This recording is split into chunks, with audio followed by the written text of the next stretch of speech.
Une mère célibataire était venue à l'hôpital uniquement pour faire vacciner son bébé, mais elle ne savait pas que ce jour-là, son enfant aurait un nouveau papa. Dans la salle d'attente de l'hôpital, lorsque son ventre s'est soudainement contracté de douleur, malgré qu'elle soit mère de 3 enfants, un cri a échappé de sa bouche. Et à ce moment précis, un riche héritier, le petit-fils d'une famille de magnates des affaires qui venait de rentrer après avoir étudié la gestion, a été attiré vers elle. Quand la fille a regardé autour et a vu que seul ce gars était assis seul, elle a placé son bébé dans ses mains et a rapidement couru aux toilettes. Navy, qui venait de revenir après avoir étudié la gestion, n'avait jamais eu l'expérience de s'occuper d'un bébé auparavant. Quand il a essayé de demander de l'aide, l'infirmière l'a mal compris et a supposé qu'il était le parent du bébé. Impuissant, Navy tenait maladroitement le bébé dans ses bras et l'a emmené pour la vaccination. Mais au moment où il a vu l'aiguille, une émotion paternelle est montée en lui. Quand le médecin a essayé de faire l'injection, Navy est devenu nerveux et a dit que le bébé ne devait pas ressentir de douleur, de le faire doucement. Quand le médecin s'est rapproché à nouveau, Navy a remis en question la sécurité du médicament. L'infirmière et le médecin étaient un peu confus, mais une fois le vaccin administré, Navy soupira de soulagement. L'infirmière a même félicité le bébé. Navy lui-même était venu seulement pour faire vérifier son rhume, mais il ne savait pas qu'il deviendrait un père accidentel. Quand le bébé et la maman étaient sur le point de partir, Navy les regarda et se sentit ému, mais il retourna rapidement à son ancienne humeur arrogante. Mais en conduisant, quand il vit Bo ou marcher sur la route portant son bébé, il ne put s'empêcher. Il les fit immédiatement asseoir dans la voiture, mais peu après, une odeur étrange est entrée dans la voiture. Bo-he a dit que l'odeur venait de la couche du bébé. Navy s'est irrité, mais quand Bo-hee a dit « si les fenêtres ne sont pas fermées, le bébé pourrait attraper froid », Navy a silencieusement toléré l'odeur parce que c'était sa décision de les laisser monter dans la voiture. Après les avoir déposés chez eux avec grande difficulté, Navy a prié dans son cœur de ne jamais les revoir. Mais le destin en avait décidé autrement car leur lien ne faisait que commencer. Navy était un gars revenu de l'étranger, entièrement dédié à gérer l'entreprise hôtelière de son grand-père. Mais à la salle de sport, il était revenu après si longtemps qu'il ne pouvait même pas soulever un seul haltère. C'est alors que Bo-he, qui faisait un travail à temps partiel pour gagner de l'argent pour le lait en poudre de son bébé, l'a vu. Navy luttait avec l'haltère quand Bo-he est venu et a posé l'haltère sans effort. Il lui a également expliqué la bonne technique. Navy était choqué. Bo-he essayait juste d'aider, mais Navy pensait qu'il se moquait de lui. En colère, il a renvoyé Bo-he de son travail. Bo-he a commencé un nouveau travail à temps partiel sur un parcours de golf, mais elle n'avait aucune idée qu'une petite erreur la ramènerait à nouveau face à face avec Navy.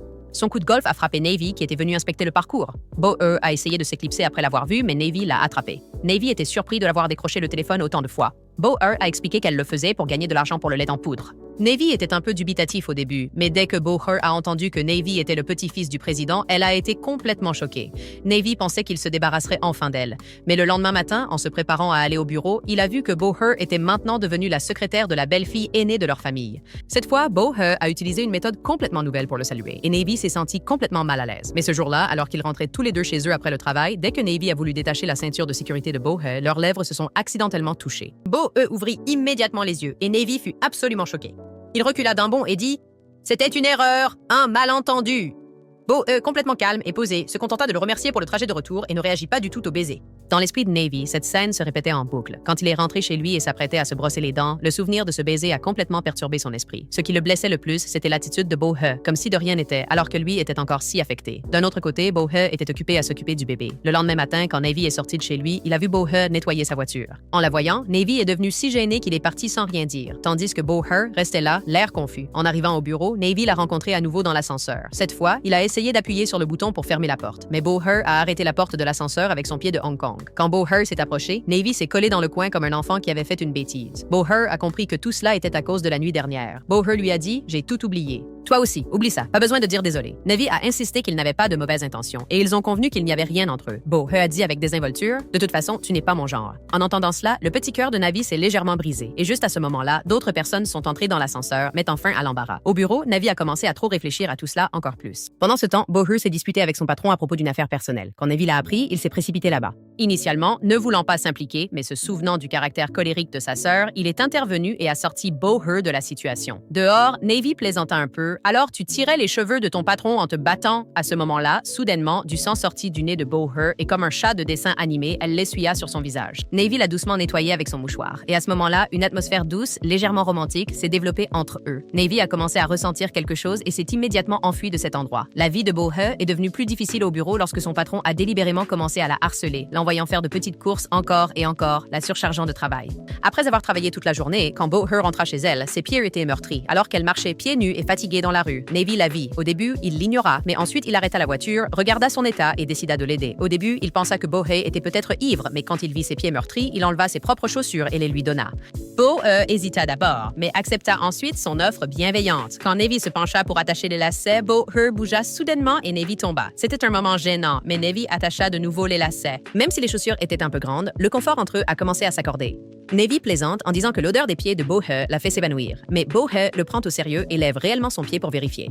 Ses habitudes innocentes et insouciantes éveillent un sentiment doux dans le cœur de Navy. Cette nuit-là, tandis que tout le monde est occupé à faire des cartes d'invitation, une dame âgée appelle Bohe qui était déjà rentrée chez elle de retour au bureau pour des heures supplémentaires. Bohe arrive à l'entreprise avec son bébé. Quand Navy la voit, son instinct paternel s'active à nouveau. Il demande « Quand nous sommes-nous rencontrés la dernière fois ?» Puis il réalise immédiatement qu'il est trop doux et reprend rapidement son expression arrogante. Mais la présence du bébé crée un nouveau moment de complicité entre eux. Navy, qui est un grand PDG, commence secrètement à aider avec de petites choses pour que Bohe puisse rentrer tôt, mais les choses ne sont pas si simples. La mère de Navy, qui est contrariée avec Bohe, l'envoie livrer une peinture coûteuse comme test et active l'alarme de sécurité en partant. Dès que Bohe sort de la galerie, l'alarme se déclenche. Le bébé commence à pleurer et la mère de Navy aggrave la situation en disant au personnel de sécurité que quelque chose a été volé et qu'un intrus pourrait être à l'intérieur. À ce moment, la sécurité atteint Bohe et demande « Qu'est-ce que vous avez dans la main ?» alors que Bohe ne tient qu'un schéma du tableau. Nerveusement, Bohe dit « Mon bébé est à l'intérieur. S'il vous plaît, ne laissez rien lui arriver. » Pendant ce temps, Navy trouve le sac à langer et le téléphone de Bohe qu'elle a oublié dans l'entreprise. Au début, il est confus, mais il voit ensuite une voiture de police se diriger vers la galerie. Sans perdre une seconde, il s'y précipite. La police est sur le point d'arrêter Bohe lorsque Navy s'avance et dit « Je suis le chef de ce département ». Il protège Bohe devant tout le monde, lui fait confiance et la défend. Sans poser une seule question, il a cru Bohe. Alors que tout le monde doutait d'elle, Bohe a pleuré et a dit qu'elle n'avait rien volé. Le responsable de la galerie lui avait demandé de livrer le tableau, mais elle ne pouvait pas trouver le papier comme preuve. Puis les mots doux et sincères de Navy ont brisé le dernier fil de patience de Bohe. « Je te fais confiance. Quelle sorte de mère porte son enfant sur son épaule et commet un vol? » Aucune mère ne fait ça. En entendant cette confiance inconditionnelle, des larmes coulèrent des yeux de Bohe. Elle avait enduré tant de difficultés en tant que mère célibataire et maintenant quelqu'un prenait enfin sa défense. Toute la douleur, le stress et l'épuisement que Bohe avait gardé en elle, tout cela s'est déversé à ce moment-là. Elle n'arrêtait pas de pleurer dans la voiture. Et Navy la regardait en silence, ses larmes, sa douleur. Il comprenait que Bohe avait juste besoin de tout laisser sortir, alors il prit le bébé dans ses bras pour que Bohe puisse soulager son cœur. À ce moment-là, Navy était devenu un super papa parfait. Il a dit affectueusement au bébé « Ne t'inquiète pas, Lobo, maman ne pleure pas parce qu'elle est triste. Maman nettoie juste son cœur. » Et Bo, puis était assise dans la voiture, pleurant à chaudes larmes. Cette nuit-là, la distance entre eux a diminué. Navy a même raconté quelques blagues pour faire sourire Bohe.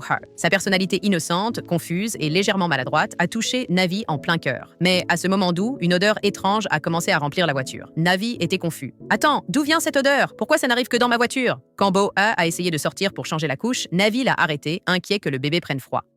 Boecker de changer la couche à l'intérieur de la voiture. Le lendemain, au bureau, Boecker a exprimé sa gratitude. « Oh, ça fait tellement pour moi, Fritz. Un jour, je te rendrai sûrement ce service. » Mais Navy resta décontracté, comme si de rien n'était. Puis vint un moment où Navy croisa son ex-petite amie et son fiancé dans le hall de l'hôtel, le même couple qui avait prévu leur mariage dans son hôtel. Chaque mot de l'ex-petite amie était empreint de taquinerie subtile. Pour sauver la face, Navy a menti et a dit qu'il était aussi fiancé. Pour se moquer de lui, l'ex a planifié un dîner, espérant l'embarrasser. Par désespoir, Navy a demandé à Bohe de prétendre être sa fiancée. Après une transformation, lorsque Bohe est apparu, Navy a été stupéfait. La fille simple s'était transformée en une dame élégante et gracieuse. Son apparence, l'éclat dans ses yeux, tout a laissé Navy sans voix pendant un moment. Quand Bohe a doucement prononcé son nom, Navy a vraiment rougi un peu. Pour éviter de gâcher la comédie, Navy l'a averti. « S'il te plaît, n'utilise pas de dialecte, et si des questions gênantes surgissent, laisse-moi faire. » Elle avait même apporté une belle bague qui, surprise, allait parfaitement. La main de Bohe parfaitement. Au dîner, ils sont entrés main dans la main avec une pleine confiance. L'ex-petite amie ne s'attendait pas à ce que Navy amène réellement quelqu'un. Son fiancé a complimenté Bohe, disant à quel point elle était belle. L'ex est devenue jalouse et a demandé « Comment vous êtes-vous rencontrés ?» Bohe a timidement laissé Navy répondre et il a dit de manière romantique « Ce fut le coup de foudre et après cela, je ne l'ai jamais laissé partir. » L'ex a rapidement répliqué « J'ai rencontré mon fiancé seulement 10 jours après notre rupture. » Comme pour prouver qu'elle était passée à autre chose. Puis Bohe a exhibé sa bague de fiançailles, rendant l'ex encore plus jalouse. Elle a commencé à exhiber son propre amour, mais Navy n'a pas reculé. Mais ensuite, l'ex a lancé une autre attaque. Vous deux ne pourrez pas vous marier. Dans les familles riches comme la nôtre, le milieu compte aussi. Chaque mot était rempli de mépris envers Bohe. Navy a commencé à s'énerver un peu. Il se sentait mal pour Boaz. Puis l'ex a lancé une dernière pique. Bohe, quitte-le quand tu trouveras quelqu'un de mieux, puis quitte-le. Mais ce que Bohe a fait ensuite a laissé tout le monde stupéfait. Le geste inattendu de Bohe a choqué tout le monde. Même Navy était restée sans voix, pensant qu'elle avait peut-être dépassé les bornes. Il n'aurait jamais imaginé que lors d'une journée apparemment normale, il deviendrait à nouveau un papa par accident. Quand les deux sont sortis, Navy avait l'air un peu contrarié. Here, see the sommeil dit à Boé « Qu'est-ce que tu faisais exactement? » Burr a calmement expliqué « C'était la seule façon de vaincre ton ex. » En entendant cela, Navy a finalement tout compris. À ce moment-là, il a regardé Boé intensément, comme si quelque chose de plus profond se passait en lui. L'imprévisibilité de Boé avait complètement surpris Navy. Quand il rentra chez lui et vit la bague utilisée pour leur fiançailles simulée, il se souvint de Boé à nouveau, et son cœur commença à s'emballer. Il commençait progressivement à s'attendrir envers Bohesh, une mère célibataire qui survivait aux jours d'hiver enveloppée dans une épaisse couverture avec son bébé. Le jour de Noël, Navy prévoyait d'organiser un événement et utilisa ses privilèges de patron pour appeler Bohesh au bureau. Bohe était agacée. Travailler même un jour férié? Mais elle n'avait aucune idée qu'une petite joie l'attendait. Navy avait écrit des articles dont Boé avait besoin pour son bébé sur chaque billet dans la boîte de tombola. Donc, quoi que Boé choisisse, ce serait quelque chose d'utile. Quand Boé a participé à l'événement et a choisi un billet au hasard, le prix s'est avéré être une poussette neuve. Ses yeux s'illuminèrent d'excitation. À ce moment-là, Navy, qui s'était caché dans un coin, s'avança. Il suggéra nonchalamment « Essayons de mettre le bébé dans la poussette ». À cet instant, Navy se comportait comme un vrai père, plein d'amour, de soins et d'attention. Au parc, ils testèrent la poussette ensemble et Navy profita de cette occasion pour passer tout Noël avec Boer et son bébé. Lentement, il a commencé à voir le bébé comme le sien. Juste à ce moment-là, un photographe est arrivé et a pris une jolie photo d'eux. Navy a dit « C'est le premier Noël de Lobo. Il devrait y avoir un souvenir. » Mais au fond de lui, il voulait dire que c'était leur première photo de famille ensemble. Sur cette photo, ils ressemblaient à une famille parfaite. Mais quand Navy a déposé Boé chez elle, ils ont rencontré un nouveau voisin qui avait aussi acheté une poussette pour Lobo. Navy a immédiatement remarqué que le cadeau du voisin ne semblait pas aussi sincère, mais même alors, une étincelle de jalousie a surgi dans son cœur. Ce soir-là, à la maison, Navy n'arrêtait pas de se demander si Boé vendrait la poussette qu'il lui avait offerte. Il a finalement appelé et demandé « Quelle poussette as-tu choisie ?» Quand Boé a dit « Celle que j'ai gagnée à la tombola », Navy a poussé un soupir de soulagement. Son visage s'illumina de joie. Mais quand Boé ajouta nonchalamment « Eh bien, l'autre était déjà utilisée, donc je n'avais pas vraiment le choix », l'humeur de Navy s'assombrit à nouveau. Cependant, tant que Boé gardait la poussette qu'il avait offerte, Navy était satisfait. Quelques jours plus tard, Navy dut partir à l'étranger pour le travail. Quand Boé l'apprit, une anxiété silencieuse s'éveilla dans son cœur. Elle craignait et si quelque chose arrivait à Navy. Sans même s'en rendre compte, tous deux avaient commencé à s'inquiéter l'un pour l'autre. Alors que Navy s'apprêtait à partir pour son voyage à l'étranger, Boé lui attrapa la main, voulant l'arrêter, mais Navy ne le prit pas mal. Au lieu de cela, il réconforta Boé avec des mots affectueux. « Tout ira bien, je reviendrai sain et sauf. » Assis dans l'avion, Navy regarda leurs photos de famille, un doux souvenir, mais il n'avait aucune idée que dès son départ, des ennuis allaient frapper Bo.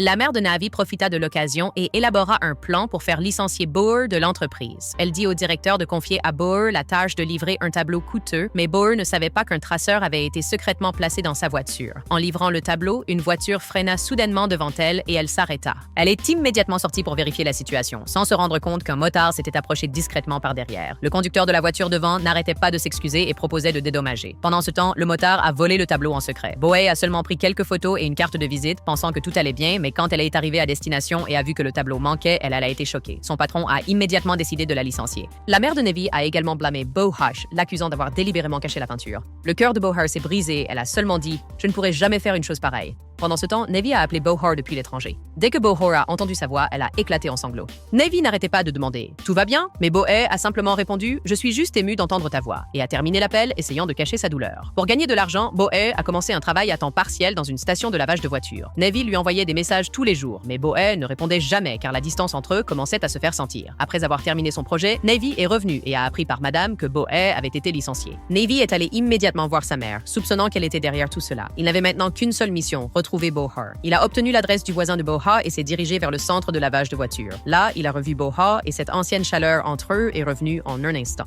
Sans réfléchir, Navy a essayé de l'emmener, mais Burr a refusé. Elle a dit « Je peux gagner ma vie toute seule. Ne me traite pas comme une mendiante. » Le cœur de Navy s'est brisé, mais il a compris. Burr se battait pour son respect de soi. Même après être rentré chez lui, Navy pensait toujours à elle.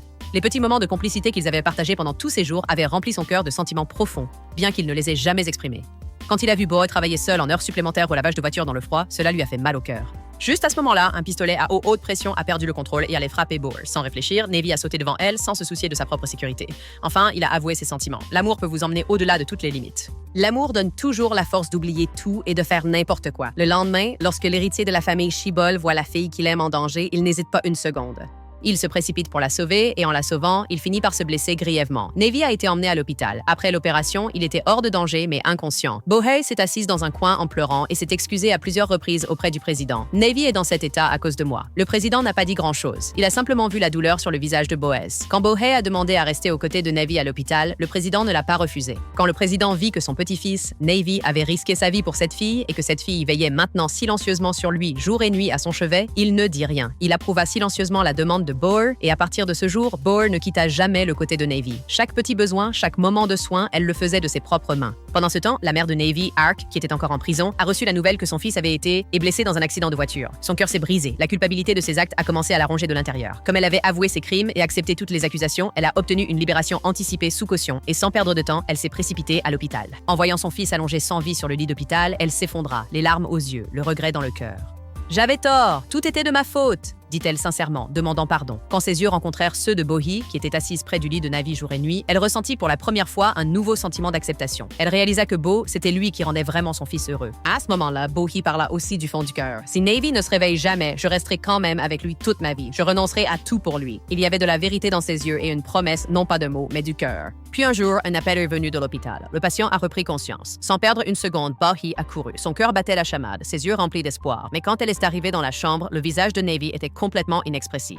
Il ne dit pas un mot. Le cœur de Bohi commença à paniquer. Une pensée lui traversa l'esprit. Et si c'était l'un de ces drames classiques où le héros se réveille d'un coma mais oublie tout, le silence de Navy la rendait encore plus nerveuse. Ils avaient traversé tant de choses, affronté tant d'épreuves ensemble, et maintenant, juste au moment où les choses allaient s'améliorer, est-ce que tout allait vraiment s'effondrer à nouveau? Dans ce moment de tension, le cœur de Bohi se remplit de peur silencieuse, et elle resta là, incapable de dire quoi que ce soit. Alors que Bohi se tournait pour appeler le médecin, Navy lui attrapa soudainement la main. C'est à ce moment-là que Bohi réalisa que Navy la taquinait simplement. Il y avait un léger sourire sur son visage, et le cœur anxieux de Bohi se sentit instantanément léger à nouveau. Après cela, Bohi est retournée travailler à l'hôtel. Navy lui a dit que si elle voulait vraiment bien comprendre le secteur hôtelier, elle devrait s'inscrire à un cours de gestion hôtelière à l'université. Mais ce n'était pas facile pour Bohi, puisqu'elle avait même abandonné le lycée. Navy l'encouragea. « Prépare-toi bien pour l'examen d'entrée, je suis avec toi. » Bohi se sentait confiante aussi, mais dès qu'elle s'assit en classe, le sommeil commença à la gagner. Ses mains et sa tête tombèrent lentement d'elles-mêmes. Peu importe à quel point elle essayait de rester éveillée, le sommeil s'insinuait doucement et prenait le dessus à chaque fois. Une fois, lorsque Navy est venu lui faire une surprise, il a trouvé Bohi dormant paisiblement sur le bureau en classe, avec une telle innocence qu'il n'a même pas eu envie de la réveiller. Pendant ce temps, la mère de Navy a finalement accepté Bohi de tout cœur. Elle a promis, le jour où Bohi recevra sa lettre d'admission à l'université, je fixerai immédiatement une date de mariage pour vous deux. Et chaque fois que nécessaire, je m'occuperai moi-même du bébé. Peu de temps après, Bohi a décidé de quitter l'hôtel et de s'installer chez Navy avec son bébé. C'était le début d'une nouvelle vie où, pour la première fois, ils avaient un vrai foyer, un lieu de soutien. La vie n'était toujours pas parfaite. Il y avait quelques luttes, un peu de fatigue aussi, mais il y avait une nouvelle lueur sur le visage de Bohi, car maintenant, elle croyait que si une personne travaille dur avec sincérité, affronte la vie avec le sourire, alors un jour, elle rencontrera sûrement la personne qui était vraiment destinée à être à ses côtés. Et avec cette belle fin, l'histoire se termine également.